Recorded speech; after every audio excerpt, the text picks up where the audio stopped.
Посебна чест и задоволство што денеска ќе бидам дел од овој прекрасен настан кој што го организира Паневропската унија на Македонија. Голема благодарност до амбасадорот Лепавцов кој што не покани, кој што вложи голема енергија да ова изгледа вака како што изгледа. Имаме навистина еминентни гости, еминентни панелисти. Очекувам квалитетна дискусија. Очекувам секој објективно да го презентира својот став. Јас денеска ќе зборувам за предизвиците со кои што се соочи македонскиот народ и Македонија на тој пат кон Европската унија. Предизвици кои што ниту еден народ во Европа ги немаше.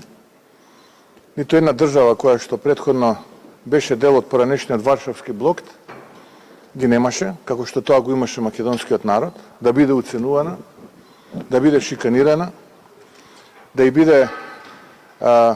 биде ставано вето за причини кои што немаат никаква врска со копенхагенските критериуми, туку исклучиво поради себични причини, атак и удар врз незиниот идентитет, култура, традиција, обичај.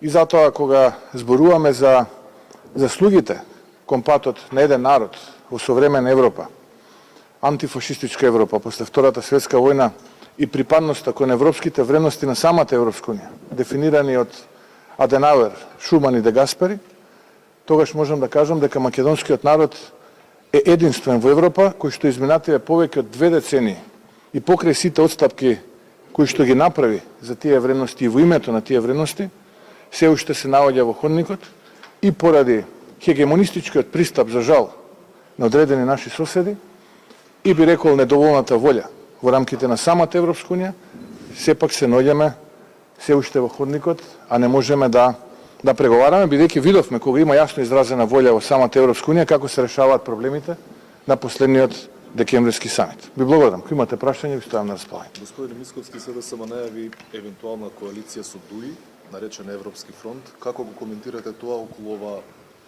нова коалиција? Видете, да бидеме реални и треба на вистината да ја погледнеме во очи. Тоа е криминална коалиција која што себе си во алузија и во обид за дефокус се брендира како европска коалиција. Таму нема ништо европско, освен тоа што можеби заеднички се договараат како да го сиромашуваат и плячкаат народот и државата.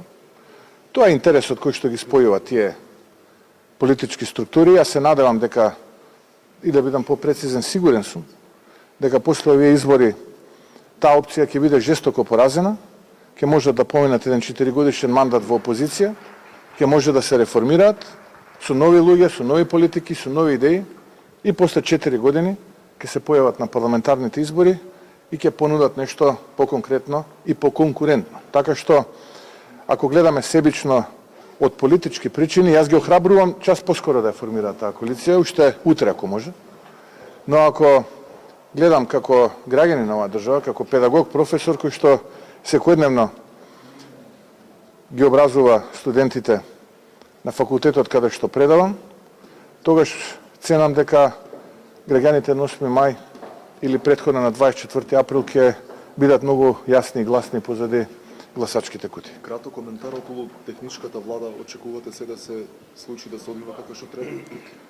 Па не очекувам турбуленции сега, не знам, со овие луѓе се е возможно, мислам, гимнастики, лупинзи, се е возможно, но не очекувам нешто што би можело да го наруши процесот. Јасен е законот, јасен е уставот, тоа е. Так, господин Мицковски, Ковачевски си замена од местото сега Џафери, дали може да очекуваме од него некоја нова политика?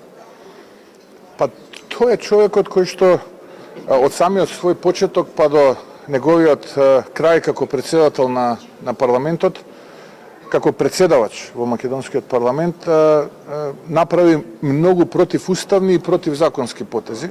Без разлика што сите тие иницијативи пропадна пред судот и така натаму поради октрираното обвинителство и судство, но еден ден кога сето тоа ќе биде ослободено од политичките пранги, ќе можеме како јавност да сведочиме на сето на кое што е направено изминатиот период, овие 6,5 години од оној негов избор во 2017 година па до денес.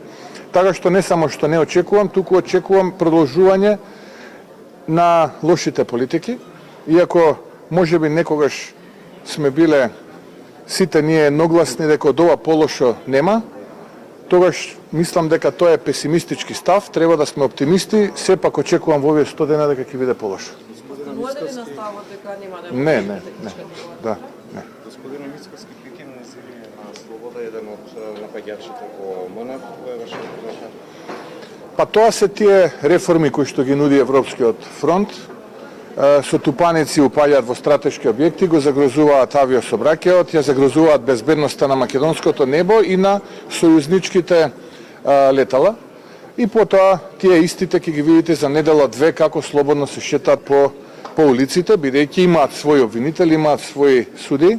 Не чека многу работа, поддршката од медиумите ќе ни биде и текако потребна во периодот што следи, не само сега во предизборието, туку и после тоа, да расчистиме една за секогаш со мафијата која што ја поседува Македонија. Мора еднашка да расчистиме за да можеме да трансформираме Македонија онака како што сакаме. И благодарам.